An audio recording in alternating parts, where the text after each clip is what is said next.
Hey y'all, welcome to Monday. This is going to be a review day, sort of, instead of posting a new lesson. I just kind of put together the lessons for lesson number 1, 2, and 3 on immunity. So the directions are we're going to use Monday and Wednesday to review the lessons 1 through 6 on immunity. So your directions for today are to review the slides 3 through 15, including on the next slide. So if you click to the next one, you're going to see the videos here that I had already posted for lessons 1, 2, and 3. So it's really up to you if you want to read through the slides or if you just want to go through each one of the videos. That works as well for a review for those 3 concepts. So homeostasis and immunity, what they mean, pathogens and vaccines, and then vaccines and immunity. Okay, so I'm going to do a quick review here as well since I have your attention, hopefully. All right, so the 2 categories you want to think about your vocabulary words is good and bad. Bad are pathogens. Pathogens are anything that invades the body that causes you to get a sickness, anything that causes an infection or problem in your body. So viruses, bacteria, fungus, parasites, okay? And the way that our body knows that they're a pathogen is because they have an antigen on the surface, okay? An antigen is always a certain shape, and this is how your body knows whether or not it's good or bad. Okay, so the good vocabulary words, antibodies, white blood cells, and immunity. Okay, so antibodies are part of your immune system. You could always think of antibody helps my body. It attaches to the antigen and it tags it and marks it as something bad. Then your white blood cells come and they attack the pathogen. Okay, this way you build immunity. So it's whenever you hear someone say, oh, she's built immunity against this disease or that disease, it's because their body has created antibodies and white blood cells to attack that disease. Okay, that's why hopefully if they come out with a vaccine with different viruses, your body's already able to also recognize that disease for later on and able to fight it.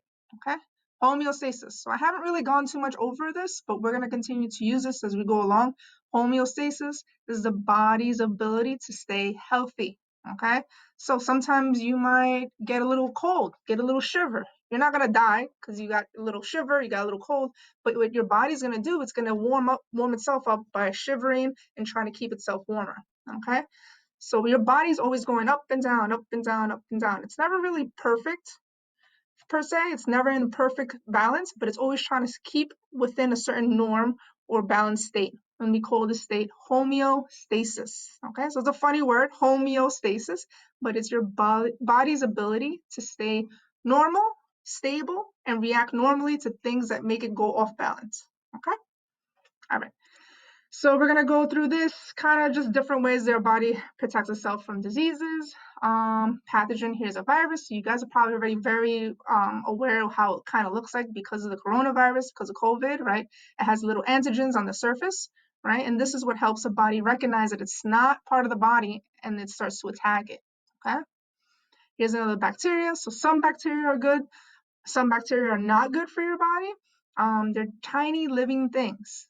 Okay, so they come into the body, and if they're not part of your ecosystem of your body, what your body is used to, your body's going to try and fight them off. Fungi. So fungi or fungus. I think most of the population has some type of fungus or had some type of experience with fungus. Athlete's foot, ringworm. Anything that causes you to get itchy in a moist environment is usually caused by fungus.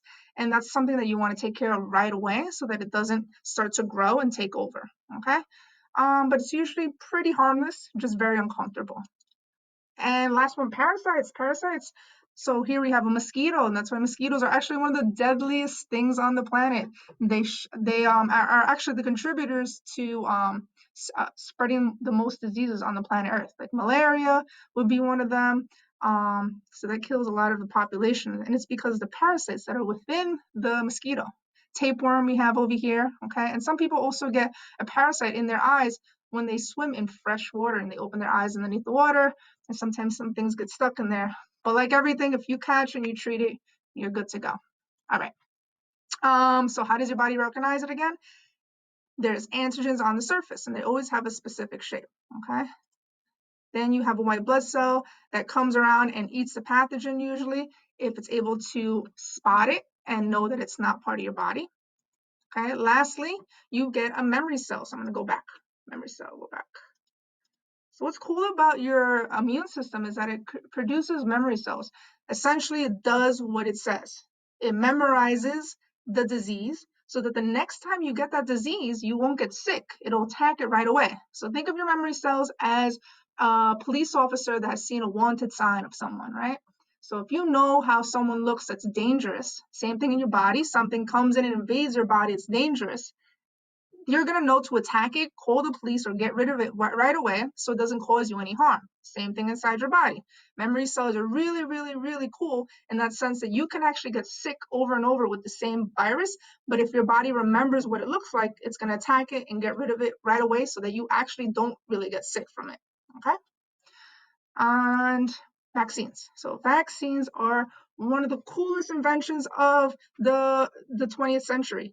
So vaccines are basically here to protect you from getting infected or sick from that pathogen in the future. So usually when you're a baby, you get a bunch of vaccines. You don't get one, you get a bunch of them so that it protects from each disease that you get a vaccination for. So you get a vaccination for different things because they protect from different diseases. Okay. So like right now, you guys probably hear all over the news that they're trying to get a vaccine for the coronavirus or the COVID. So this is to prevent you from actually getting sick if you come in contact with it later on. It's very difficult to come up with these vaccines because they have to figure out a way for your body to be able to take in that disease that is dead or a piece of it and still not get sick from it. So that's why it takes a while for them to trial it. You never, never, never get a vaccine that has a live virus. It's never living, okay? It's always dead or it's always a piece of it, so it's weakened, okay? Because if you actually got a vaccine with a living virus, 100%, the chances of you getting sick from that virus goes up, okay? And here's a little cartoon. Always love to put a little cartoon so you guys can kind of visualize it. Okay, so once you guys are done with that, you're going to take your Google form quiz or assessment that I take and I count. All right, and you press submit. And that's it for Monday. Tomorrow, Tuesday, I'm trying to see if I can get something up for you guys. It's a little surprise when I told you guys about the interview with the scientist. So we're working on getting that together for you guys. And then on Wednesday, you're going to have lessons 4, 5, and 6. Okay, same thing. We're going to review it. And then you're going to answer Google Forms. And then on Thursday, I'm going to also have another surprise for you guys. I'm trying to get another interview with someone from the Organ Donation Society so that you can hear from their perspective. I'm sure you guys are tired of hearing me over these video conferences and seeing the same backdrop all the time, but trying to make it as real and as pertinent to your lives as possible, so as relevant to your life as possible, since science, you see it every day. If you guys have any suggestions on what you guys want to learn about as well, or any little science experiments, maybe I can show you what you guys can do at home. That might be fun. Maybe I'll upload them on Friday for you guys. All right, miss you all. I hope you guys are behaving. I hope you guys are helping your parents out and your family and being nice. And yeah, stay well, stay inside, and I'll see you on Wednesday. Bye-bye.